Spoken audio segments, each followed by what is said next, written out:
ॐ जात्यं मनोभव सुखं सुभगस्य सर्वमा भासमात्रमितरस्य मनोवियोगात् चित्तेन भावयति दूरगतापि यं स्त्री गर्भं बिभर्ति सदृशं पुरुषस्य तस्य।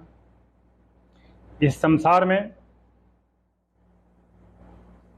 स्त्री को क्यों ऊपर बताया, श्रेष्ठ बताया गया है, स्त्री की क्यों इतनी महत्ता दी गई है? यही नहीं, ज्ञान, बुद्धि, शक्ति आदि सभी जो ये शक्तियां हैं, ये सभी स्त्रियों को ही क्यों मिली हैं? शक्ति स्वरूपा दुर्गा, ज्ञान की देवी सरस्वती, काली, धन की देवी लक्ष्मी, स्त्रियों को ही क्यों मिला है? क्योंकि एक स्त्री के बगैर संसार का अस्तित्व कल्पना मात्र है, वास्तविक रूप में, यथार्थ रूप में कुछ नहीं है। आप स्वयं सोचिए कि ब्रह्मा जी ने जब सृष्टि करनी शुरू की, भगवान का, पारब्रह्म परमेश्वर का आदेश हुआ और शक्ति उनके साथ आई, मतलब कि सब करने के लिए, सृष्टि रचना के लिए, तो वो पहले मरीचि और जो नारद वगैरह जो ऋषि हैं उनका उन्होंने निर्माण किया। वो मनसा जो है, क्योंकि मनसा संकल्प लेते थे और ऋषि बनकर तैयार हो जाते, उनको उत्पत्ति हो जाती थी। लेकिन सबसे बड़ी बात ये कि वो ऋषि मनकल्प से बने थे, उनके अंदर ब्रह्म ज्ञान भरा था, तो इसलिए उनको पता था कि ये संसार असार है, यहाँ पर हमारा कोई कल्याण नहीं है, कोई मंगल नहीं है इस संसार में। इसलिए ब्रह्मा जी के बनाते ही वो करते क्या थे कि वो तपस्या करने के लिए चले जाते थे संसार में। जिनको भी बनाया ब्रह्मा जी ने पहले, वो सब चले गए जंगल में तपस्या करने के लिए। ब्रह्मा जी को बड़ा दुख हुआ, बहुत दुख हुआ कि मैं आदिशक्ति की प्रेरणा होते हुए भी, भगवान का आदेश होते हुए भी मैं सृष्टि नहीं बना पा रहा हूँ। तब आदिशक्ति ने प्रेरणा दिया कि ऐसे नहीं होगा, है ब्रह्मा, मैथुनी सृष्टि करनी पड़ेगी तुमको। अब ब्रह्मा जी क्या किए? बोले भाई मैथुनी सृष्टि के लिए तो दो की जरूरत पड़ेगी, मिथुन की जरूरत पड़ेगी, दो की युग्म की जरूरत पड़ेगी। तो उन्होंने अपने आप को दो भागों में विभक्त किया, जिसमें शतरूपा को औरत बनाया और फिर शतरूपा से मैथुनी सृष्टि बनी। जब तक शतरूपा नहीं थी तब तक तो सृष्टि ब्रह्मा नहीं कर पा रहे थे।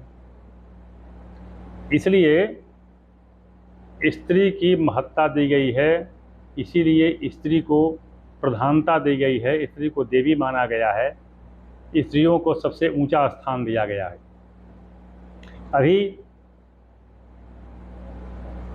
ऐसी स्त्री को पाना भी बहुत दुर्लभ है, ऐसी स्त्री को पाना भी बहुत दुर्लभ है। कैसी स्त्री होनी चाहिए?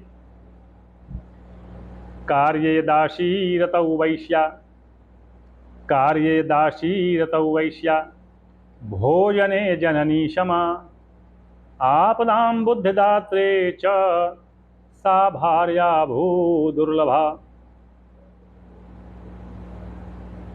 कौन सी स्त्री? रतौ वैश्या, कार्ये दासी, आज्ञा, जो आप कार्य करने की आज्ञा दे रहे हैं वो दासी की तरह आपके हर आज्ञा का पालन करें। रतौ वैश्या, और सहवास की अवस्था में, संभोगावस्था में वह आपको वैश्या की तरह सुख दे। एक वैश्या जो होती है उच्छृंखल, निर्लज्ज, स्वतंत्र, स्वच्छंद स्वभाव से आपको हर सुख, प्रति सुख प्रदान करे। अभोजने जननी क्षमा, और जब आपको भोजन कराने बैठे तो माता के समान प्यार, दुलार, लाड़ के साथ आपको भोजन करावे। आपदाम बुद्धिदात्री च, जब आप आपदा संकट में फंस जाएं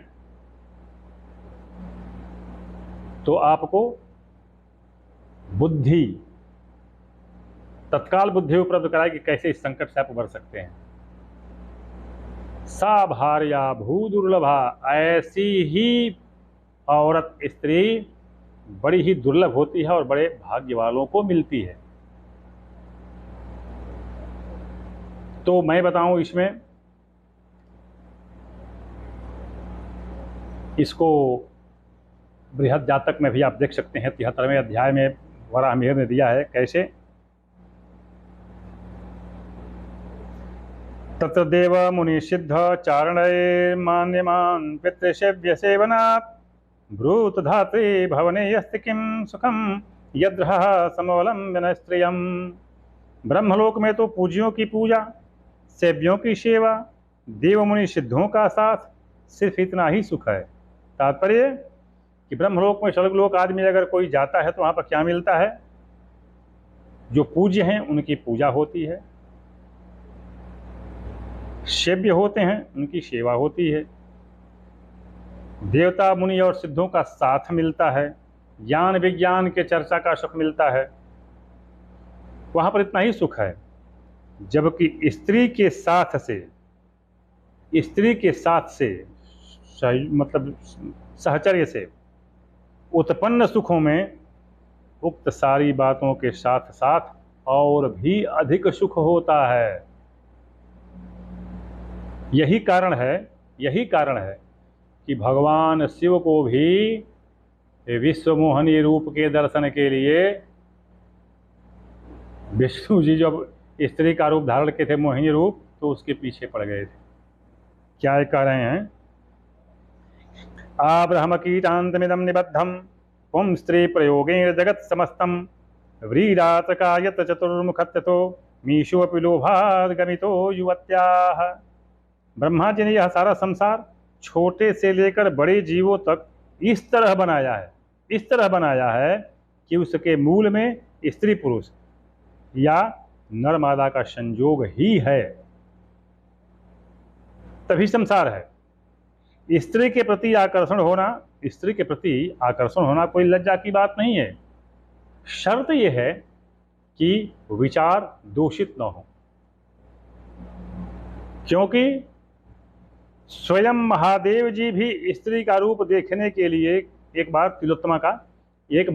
स्त्री का रूप देखने के लिए चतुर्मुख रूप धारण कर लिए थे कि इधर से नहीं दिखाई देगी तो इधर से दिखाई देगी, इधर से नहीं दिखाई देगी तो इधर से नहीं दिखाई देगी, पीछे भी दिखाई। स्वयं कामदेव को जीत लेने वाले भगवान शिव भी स्त्री के रूप का दर्शन करने के लिए चतुर्मुख रूप धारण कर लिए। स्त्री की महत्ता है। स्त्री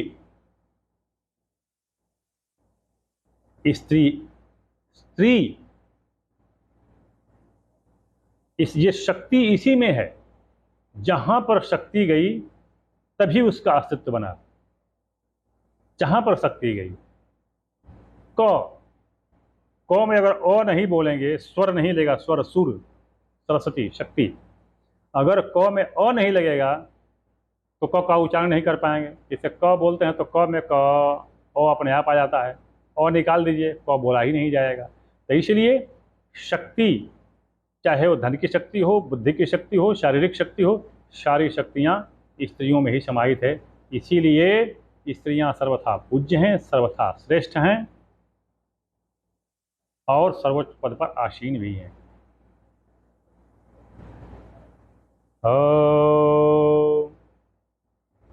श्री दुर्गायै नमो नमः।